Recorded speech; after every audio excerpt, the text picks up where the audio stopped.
कहानी की शुरुआत में एक अंधेरे जेल के अंदर एक आदमी बैठा हुआ दिखाई देता है जिसका नाम ली है। उसके सामने एक कागज का टुकड़ा है और वो अपने हाथ से बहुत ही बारीकी से एक नकली स्टैंप तैयार कर रहा है। ये ली कोई मामूली कैदी नहीं है, बल्कि वो एक बहुत ही स्किल्ड आर्टिस्ट है। वो जेल के अंदर से किसी को एक लेटर भेजना चाहता है, लेकिन प्रॉब्लम ये है कि लेटर भेजने के लिए जेल के पोस्टमैन को $10 देने होंगे और ली के पास तो $1 भी नहीं है। इसीलिए वो अपनी अनबिलीवेबल स्किल का इस्तेमाल करके खुद के हाथ से एक नकली स्टैम्प बना लेता है, और ये स्टैम्प इतना परफेक्ट होता है कि कोई चाहकर भी असली और नकली का फर्क नहीं पकड़ पाएगा। इसके बाद जब पोस्टमैन आता है तो ली उसे लेटर देना चाहता है, लेकिन पोस्टमैन $10 की डिमांड करता है। ठीक उसी वक्त सामने वाले सेल में मौजूद एक बुढ़ा कैदी अचानक बीमार होने का नाटक करके चिल्लाना शुरू कर देता है। इसकी वजह से पोस्टमैन का ध्यान भटक जाता है और ली इसी मौके का फ़ायदा उठाकर अपना लेटर चुपचाप उसके बैग में डाल देता है। अब ये लेटर वो किसे भेज रहा है और क्यों भेज रहा है, ये हमें मूवी के एंड में पता चलेगा। इधर कुछ देर बाद पुलिस आकर ली को जेल से बाहर निकालने जाती है। यहाँ हमें पता चलता है कि ली इतने दिनों से थाईलैंड की एक जेल में बंद था और अब हांगकांग पुलिस के इंस्पेक्टर हो उसे अपनी कस्टडी में ले आए हैं। इंस्पेक्टर हो उसे इंट्रोगेशन रूम में बिठाकर एक एक करके उसके खिलाफ लगे सारे चार्जेस पढ़ना शुरू करते हैं। पहला इल्ज़ाम है नकली नोट बनाना। इसके अलावा 2 साल पहले कनाडा के एक हाईवे पर सेंट्रल बैंक की एक गाड़ी पर उसने हमला किया था, जहां लगभग 7 गार्ड्स की जान चली गई थी। सिर्फ इतना ही नहीं, इसके बाद शहर में और भी कई अटैक्स हुए थे। पुलिस को शक है कि इन सब के पीछे एक इंटरनेशनल गैंग का हाथ है और ली पर इन सब घटनाओं में सीधे तौर पर शामिल होने का आरोप है। लेकिन ली हमेशा की तरह सारे आरोपों से इनकार करता है। वो बार बार एक ही बात कहता है कि इन सब का मास्टरमाइंड पेंटर नाम का एक बहुत बड़ा माफिया है। हालांकि इस पेंटर का असली नाम क्या है या वो कहाँ मिलेगा, इसके बारे में वो कोई जानकारी नहीं दे पाता। आज भी इंस्पेक्टर हो के सामने पेंटर के बारे में उसके मुंह से कोई काम की बात नहीं निकलती, बल्कि उसके चेहरे पर ज़बरदस्त खौफ दिखाई देता है। वो रोते हुए कहता है कि पेंटर उसे ढूंढकर मार डालेगा, इसलिए उसे जितनी जल्दी हो सके वापस जेल भेज दिया जाए। इसके बाद पुलिस उसके ब्लड और हेयर सैंपल्स कलेक्ट करके क्राइम स्पॉट पर मिले डीएनए से मैच करती है और रिजल्ट में हर एक सैंपल ली के साथ पूरी तरह मैच हो जाता है। इसका मतलब है कि उसका जुर्म अब दिन के उजाले की तरह साफ हो चुका है। पुलिस दोबारा उसे सच कबूल करने के लिए प्रेशर डालती रहती है, लेकिन हर बार की तरह इस बार भी ली सब कुछ मानने से इनकार कर देता है। ठीक इसी वक्त पुलिस स्टेशन के बाहर युवान नाम की एक लड़की इंतजार कर रही थी। वो अपने लॉयर को लेकर आई है ताकि ली की बेल करवाई जा सके, लेकिन पुलिस उसे साफ मना कर देती है कि ली कई बड़े केसेस का बहुत ही इंपॉर्टेंट गवाह है, इसलिए उसकी बेल किसी भी हाल में मुमकिन नहीं होगी। हालांकि पुलिस एक शर्त रखती है, अगर ली पेंटर की असली पहचान बता देता है तभी उसकी जमानत के बारे में सोचा जाएगा। तब युवान खुद ली के पास जाकर उसे सब कुछ सच सच बताने की रिक्वेस्ट करती है और ली उसी पल अपना मुंह खोलता है और पास्ट की उन घटनाओं को बताना शुरू करता है। अब सीन कट होकर कई साल पहले के वक्त में चला जाता है। यहाँ हम ली और युवान को पहली बार देखते हैं। वे दोनों आर्टिस्ट थे और दोनों ही बहुत शानदार पेंटिंग्स बनाते थे। आर्ट के जरिए वे धीरे धीरे एक दूसरे के करीब आ जाते हैं और उनके बीच प्यार हो जाता है। लेकिन उन दोनों में एक बहुत बड़ा फर्क था। युवान एक क्रिएटिव आर्टिस्ट थी जो अपने यूनिक स्टाइल में ओरिजिनल पेंटिंग्स बनाती थी, जबकि ली कोई ओरिजिनल काम नहीं करता था। वो बस मशहूर आर्टिस्ट्स की पेंटिंग्स को हूबहू कॉपी कर लेता था। उसकी कॉपी करने की काबिलियत सच में अनबिलीवेबल थी, लेकिन दिक्कत ये थी कि इन डुप्लीकेट पेंटिंग्स में किसी का कोई इंटरेस्ट नहीं था। अब यही कॉपी करने की ताकत आगे चलकर उसे एक खतरनाक रास्ते पर ले जाएगी। एक दिन लुक नाम का एक आर्ट गैलरी मालिक उनकी पेंटिंग्स देखने आता है। वो युवान का काम देखकर इम्प्रेस हो जाता है और सारी पेंटिंग्स खरीदना चाहता है, लेकिन उसे ली की पेंटिंग्स बिल्कुल पसंद नहीं आती क्योंकि वे दूसरों के काम की कॉपी थी। लुक उन्हें अपनी एग्जीबिशन में रखने से मना कर देता है। तब युवान जोर देकर कहती है कि या तो उसे सारी पेंटिंग्स एक साथ खरीदनी होंगी, वरना वो एक भी नहीं बेचेगी। लुक के जाने के बाद ली युवान से कहता है कि तुम मेरी फिक्र मत करो, मेरी सारी पेंटिंग्स टोक्यो के एक आदमी ने पहले ही खरीद ली है। लेकिन कुछ देर बाद युवान को समझ आ जाता है कि ली झूठ बोल रहा है, उसकी एक भी पेंटिंग नहीं बिकी थी। असल में ली चाहता था कि उसकी वजह से युवान के करियर में कोई रुकावट ना आए। खैर, एग्जीबिशन वाले दिन युवान अपनी पेंटिंग्स के बगल में चुपके से ली की एक पेंटिंग रख देती है। सब लोग काम की तारीफ कर रहे थे, तभी एक आदमी आकर ली की पेंटिंग का मजाक उड़ाने लगता है।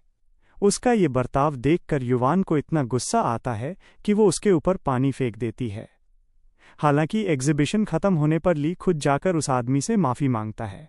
तब वो आदमी हंसते हुए कहता है कि वो तो बस मजाक कर रहा था, ताकि ली उससे अकेले में मिलने आए, क्योंकि पूरी एग्जीबिशन से उसने जो पेंटिंग खरीदी थी वो ली की ही थी। इसके बाद एक रेस्टोरेंट में बैठकर वे काफ़ी देर तक बात करते हैं। वो आदमी अपना इंट्रो पेंटर के तौर पर देता है। हाँ, ये वही पेंटर है जिसका नाम ली बार बार पुलिस को बता रहा था। पेंटर ली की तारीफ करते हुए कहता है कि किसी भी तस्वीर को इस तरह कॉपी करना कोई छोटी बात नहीं है। वो सीधे ऑफर देता है कि तुम्हारा ये टैलेंट मेरे बहुत काम आएगा। अगले दिन ली पेंटर से मिलता है और कहता है कि वो उसका कोई भी ऑफर मानने को तैयार है। पेंटर हंसते हुए उसे अपनी टीम में वेलकम करता है, लेकिन ली को जो काम करना होगा वो सुनकर उसके पैरों तले से ज़मीन खिसक जाती है। पेंटर उसके सामने $1 थमाकर कहता है कि तुम्हें इस नोट को हूबहू तैयार करना होगा। इसका मतलब है कि वो ली को सीधे सीधे जाली नोट बनाने का ऑफर दे रहा है। ली तुरंत बुरी तरह भड़क जाता है और उसके प्रपोजल को ठुकरा देता है। तब पेंटर बताता है कि उसका असली नाम सैंग है। पिछले 3 जनरेशन से वे जाली नोट छापने का बिजनेस कर रहे हैं, लेकिन आज तक किसी को जेल नहीं जाना पड़ा, क्योंकि वो ये सारा काम बहुत ही सावधानी से करता है। अब सवाल ये है कि क्या ली आखिर में इस खतरनाक ऑफर के लिए राजी होता है। पेंटर तब ली को समझाने लगता है कि ये जो नया डॉलर छापा गया है, इसमें मौजूद तस्वीरें और लेटर्स का पैटर्न इतना कॉम्प्लिकेटेड है कि हाई क्वालिटी के महंगे प्रिंटर्स भी उसे ठीक से प्रिंट नहीं कर सकते। इसलिए यहाँ ली के हाथों की उस अनबिलीवेबल स्किल की ज़रूरत होगी, और ली का काम देखकर ही पेंटर उसे इस ऑफर के लिए राज़ी करना चाहता है। ली पहले तो मना कर देता है, लेकिन अपनी ख़राब माली हालत के बारे में सोचकर आखिरकार मान जाता है। उस वक्त युवान एक एग्जीबिशन के लिए अमेरिका जा रही थी, इसीलिए ली उसे कुछ भी बताए बिना चुपचाप वहां से निकल आता है। इधर पेंटर उसे प्लेन से कनाडा ले जाता है। वहां वो ली को अपनी पूरी टीम से मिलवाता है। इस टीम में जाली नोट बनाने में 20 साल का एक्सपीरियंस रखने वाले कुछ उस्ताद लोग हैं। हर कोई किसी न किसी काम में बिल्कुल एक्सपर्ट है। वे सब मिलकर जाली नोट बनाने का एक बड़ा प्लान तैयार करने बैठते हैं। यहाँ हमें समझ आता है कि अमेरिकन डॉलर को कॉपी करना कोई बच्चों का खेल नहीं है। हर US डॉलर पर बेंजामिन फ्रैंकलिन की एक फ़ोटो होती है, और ये फ़ोटो कई बारीक लेयर्स के ज़रिए बनाई जाती है। फ्रैंकलिन के कॉलर पर छोटे छोटे लेटर्स में यूनाइटेड स्टेट्स ऑफ अमेरिका लिखा होता है। अब नए नोट्स में अमेरिकन सरकार ने और भी कई सिक्योरिटी लेयर्स जोड़ दी हैं, जिसकी वजह से बारीक पेंटिंग या एडवांस प्रिंट के बिना इस नोट को कॉपी करना बिल्कुल नामुमकिन है। सिर्फ इतना ही नहीं, नोट्स में एक खास इंक का इस्तेमाल किया गया है जो एक तरफ से देखने पर पर्पल और दूसरी तरफ से देखने पर गोल्डन दिखाई देती है। इस चीज़ को मोर इफेक्ट कहा जाता है, यानी इंक में एक कलर चेंजिंग इफेक्ट है। इसका मतलब है कि इस नोट को बनाने के लिए उन्हें असली पेपर और ये खास इंक दोनों का जुगाड़ करना होगा। अब पेंटर की पूरी टीम इन प्रॉब्लम्स के सॉल्यूशन पर दिमाग लगाने लगती है। सबसे बड़ा चैलेंज था वाटरमार्क लगाने का काम। इसके लिए वे पुराने चाइनीज़ आर्टिस्ट्स की टेक्निक फॉलो करके 3 अलग अलग लेयर्स पर पेंट करने का प्लान बनाते हैं। सबसे बीच वाली लेयर पर बहुत ही बारीकी से वाटरमार्क सेट किया जाएगा, और ये पूरा काम ली को अपने हाथों से पूरा करना होगा। अब मेन काम शुरू करने से पहले ली कुछ प्रैक्टिस नोट्स तैयार करता है। वो इतने परफेक्ट तरीके से नोट ड्रॉ करता है कि टीम के सभी लोग उसका काम देखकर पूरी तरह से हैरान रह जाते हैं। इसी तरह कुछ दिन प्रैक्टिस करने के बाद वे अचानक ईस्टर्न यूरोप चले जाते हैं। वहाँ एक नीलामी में पुराने बैंक नोट छापने की मशीन बिक रही थी, और वे उसे खरीद लेते हैं। अब सवाल आता है कि असली बैंक नोट जैसा कागज़ कहाँ से आएगा। तब पेंटर एक कमाल की जानकारी देता है।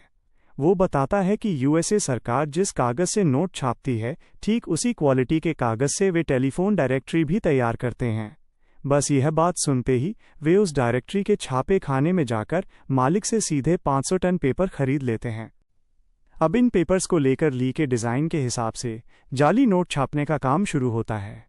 नीलामी से खरीदी गई उस विशाल मशीन में नोट पर नोट छपने लगते हैं, और ये नोट देखने में बिल्कुल असली नोट जैसे ही लगते हैं।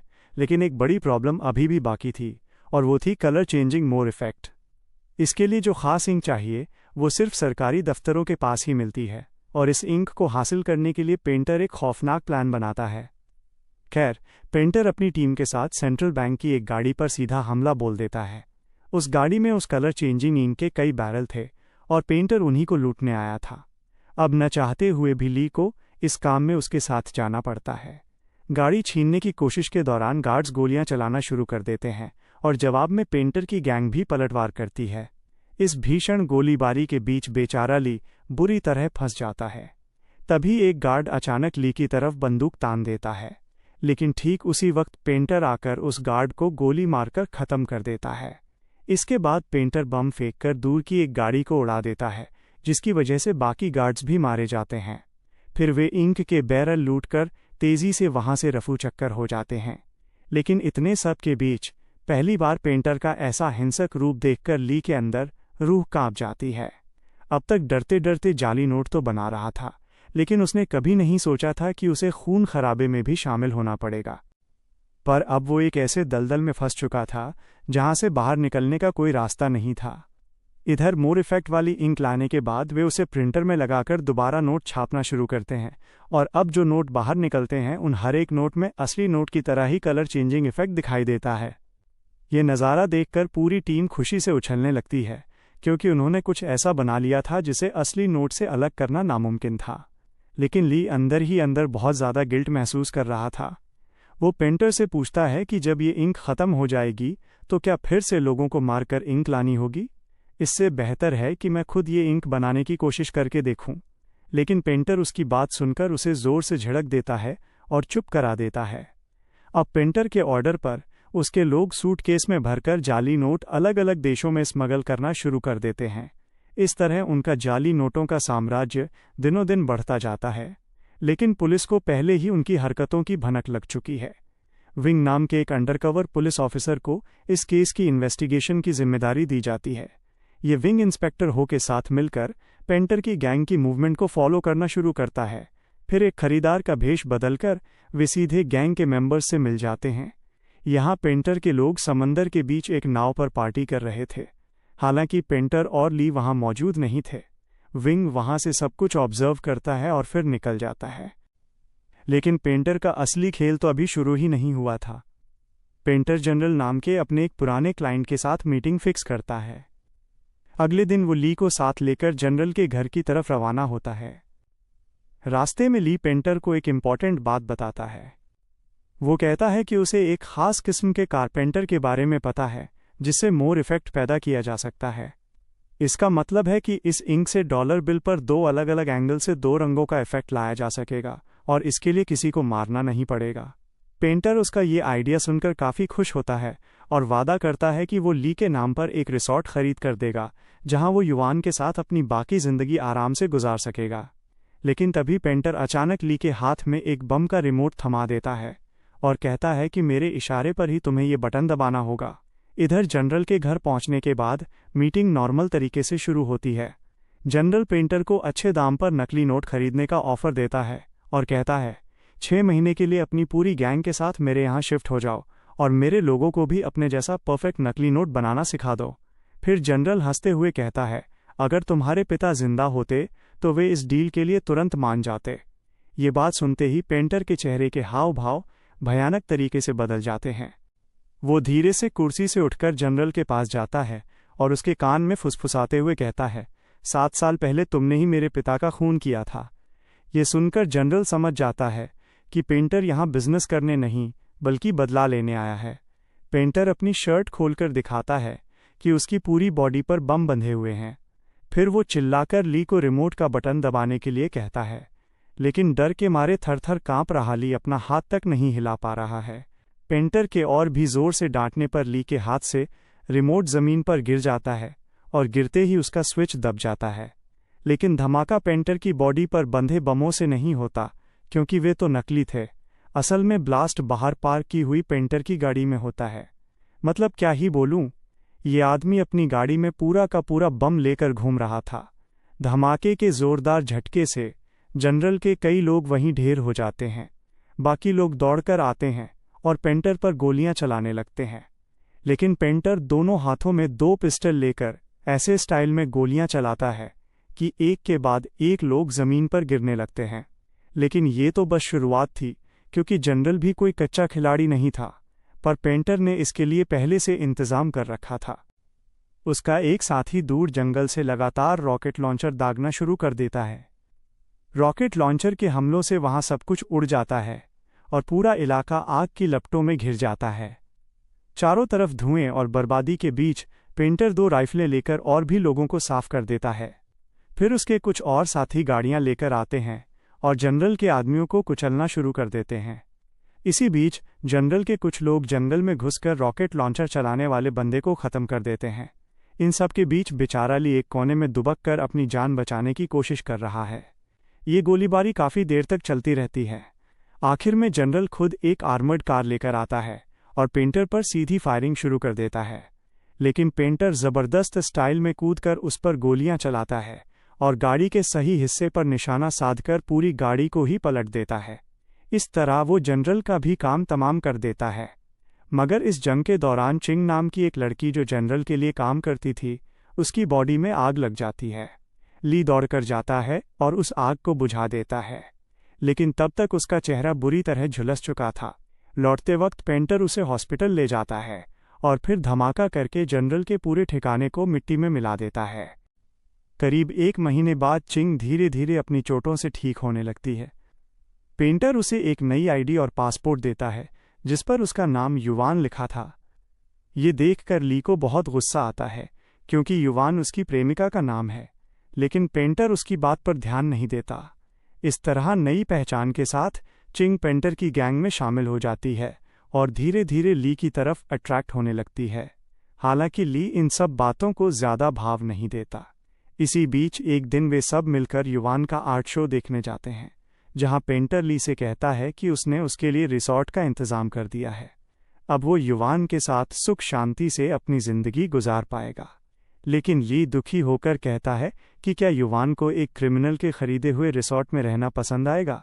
ठीक तभी उन्हें पता चलता है कि युवान उस आर्ट गैलरी के मालिक लुक से शादी करने जा रही है।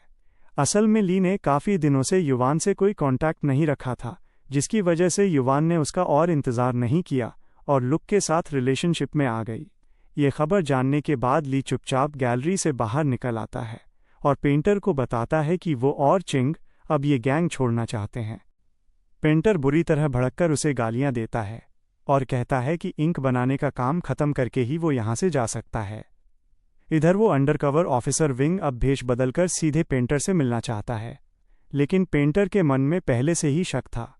वो छानबीन करके पता लगाता है कि अंकल यान नाम के उसके एक गैंग मेंबर ने एक घड़ी खरीदी है और उसे खरीदने के लिए उसने उनके अपने बनाए हुए जाली नोटों का इस्तेमाल किया है, जबकि पेंटर की गैंग का सख्त रूल है कि कोई भी खुद के जाली नोटों से कुछ भी नहीं खरीदेगा। इसका मतलब था कि यान ने रूल्स तोड़े हैं और उसकी इसी गलती की वजह से पुलिस को उनकी हरकतों का पता चल गया है। इसी वजह से पेंटर यान को सज़ा देना चाहता है। यान उसके सामने गिरकर गिड़गिड़ाने लगता है और अपनी पत्नी और बेटी की जान की भीख मांगता है, क्योंकि पेंटर का एक और खौफनाक नियम है, अगर कोई गलती करता है तो उसके परिवार को भी ख़त्म कर दिया जाता है। लेकिन पेंटर यान की रोने धोने वाली बातों पर ध्यान नहीं देता और ठंडे दिमाग से सीधे उसे गोली मार देता है। ये बेरहम कत्ल देखकर ली खुद पर काबू नहीं रख पाता।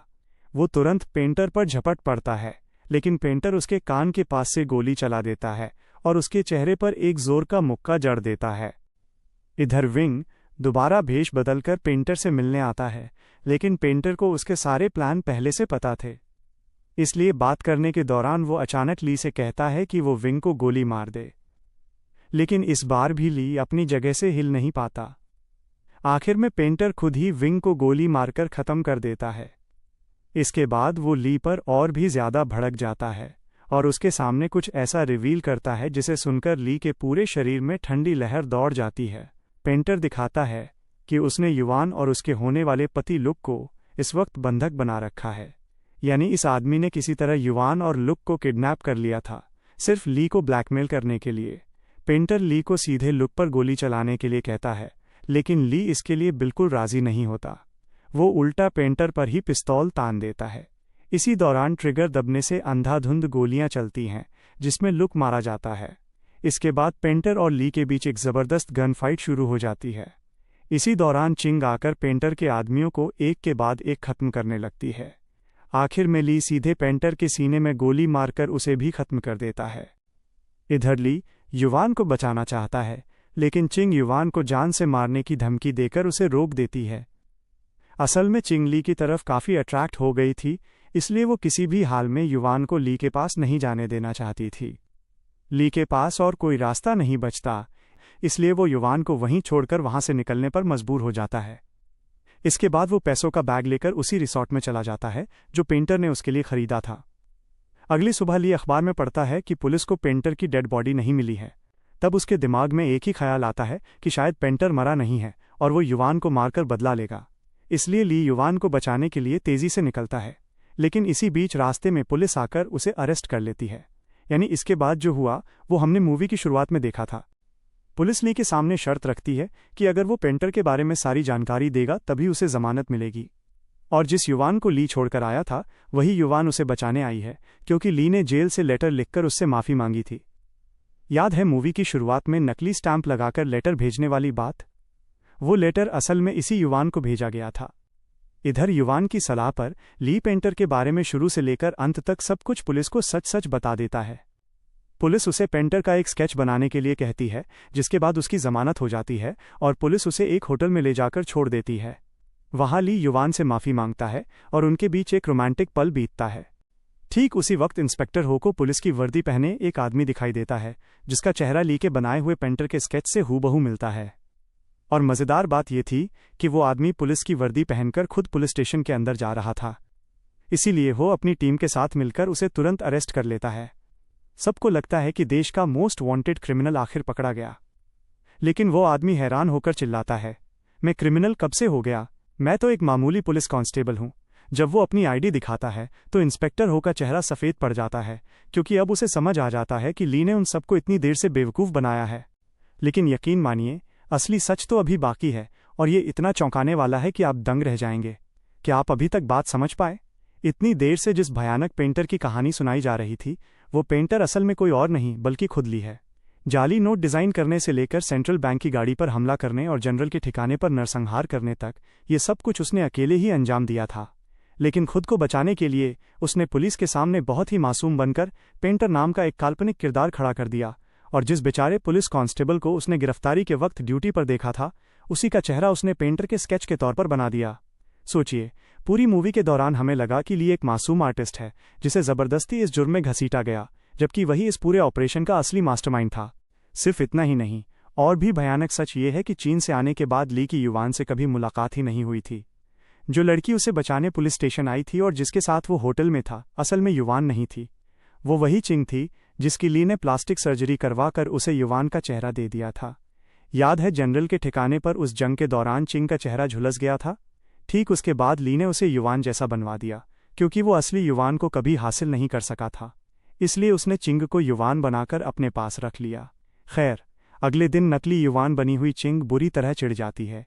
उसे समझ आ जाता है कि ली ने उसे कभी चिंग के तौर पर प्यार किया ही नहीं, वो तो बस उसके अंदर युवान का चेहरा ढूंढता रहा। इसी गुस्से में चिंग असली युवान और उसके बॉयफ्रेंड लुक को किडनैप कर लेती है और ली से कहती है, अगर तुम वाकई मुझसे प्यार करते हो तो इन्हें ख़त्म कर दो। तब उनके बीच गन फाइट शुरू होती है और उस गोलीबारी में लुक मारा जाता है। इसके बाद जब ली वहां से भागता है तो पुलिस उसे पकड़ लेती है, लेकिन वहीं चिंग फिर से उसे बचाने आती है, क्योंकि ली ने जेल से लेटर लिखकर उससे माफ़ी मांगी थी। अब ये सब जानने के बाद इंस्पेक्टर हो तुरंत होटल की तरफ भागता है, लेकिन तब तक बहुत देर हो चुकी थी। होटल के सारे गार्ड्स को ख़त्म करके ली और चिंग पहले ही फरार हो चुके थे। अब वे दोनों समंदर के रास्ते एक बोट में बैठकर हांगकांग से बहुत दूर भाग रहे थे। लेकिन तभी चिंग अचानक एक ऐसी बात बताती है जिसे सुनकर ली का दिल टूट जाता है। चिंग बताती है कि वो जानबूझकर बोट को गोल गोल घुमा रही है और यहाँ आने से पहले उसने एक लाइटर पर बोट का नंबर लिख दिया था ताकि पुलिस उन्हें आसानी से ढूंढ ले। अब इसका कारण क्या था? क्योंकि चिंग समझ गई थी कि ली उसे कभी प्यार नहीं करेगा, वो सिर्फ उसके चेहरे में बसी युवान से प्यार करता है। यानी चिंग भी अब ली से बदला लेना चाहती है। तभी ली देखता है कि पुलिस ने उन्हें चारों तरफ से घेर लिया है। वो तेजी से बोट चलाकर भागना चाहता है, लेकिन चिंग ने बोट में पहले से ही एक्सप्लोसिव्स छिपा रखे थे। वो ट्रिगर दबा देती है और एक जोरदार धमाके के साथ पूरी बोट आग के गोले में बदल जाती है। आखिर में वो आग उन दोनों को निगल लेती है। ली की मौत के बाद इंस्पेक्टर हो असली युवान के पास जाता है। वो उसे बताता है कि उन्होंने पेंटर की पहचान कर ली है। अब युवान को तो ये पता ही नहीं था कि ली ही असली पेंटर है, क्योंकि किडनैप के वक्त उसकी आंखों पर पट्टी बंधी थी। जब इंस्पेक्टर उसे ली की फोटो दिखाता है तो वो कहती है, हाँ, मैं इस आदमी को जानती हूँ, ये कभी मेरा पड़ोसी हुआ करता था। इसका मतलब ये है कि ली और युवान के बीच कभी कोई रिश्ता था ही नहीं। उसका प्यार पूरी तरह से एक तरफा था और उसने कभी युवान से अपने दिल की बात भी नहीं कही थी। वो उसके लिए इतना ऑब्सेस्ड था कि वो युवान जैसा आर्टिस्ट बनना चाहता था, लेकिन उसके जैसा ओरिजिनल आर्टिस्ट बनना ली के बस में नहीं था। इसीलिए उसने अपनी कॉपी करने की ज़बरदस्त स्किल का इस्तेमाल करके एक गलत रास्ता चुन लिया। उसका प्लान था कि बहुत सारा पैसा कमाकर वो एक दिन युवान के सामने सिर उठाकर खड़ा होगा, लेकिन उसका वो सपना भी आखिरकार राख हो गया। समंदर के काले पानी में बिखरे हुए बोट के टुकड़े, जलते हुए कागज़ की राख और एक कमाल के टैलेंट का ये बेकार अंत। जिससे उसने प्यार किया वो उसे जानती तक नहीं थी, और जिसने उसे प्यार किया उसकी उसने कभी कद्र नहीं की। और यहीं पर यह कहानी खत्म हो जाती है।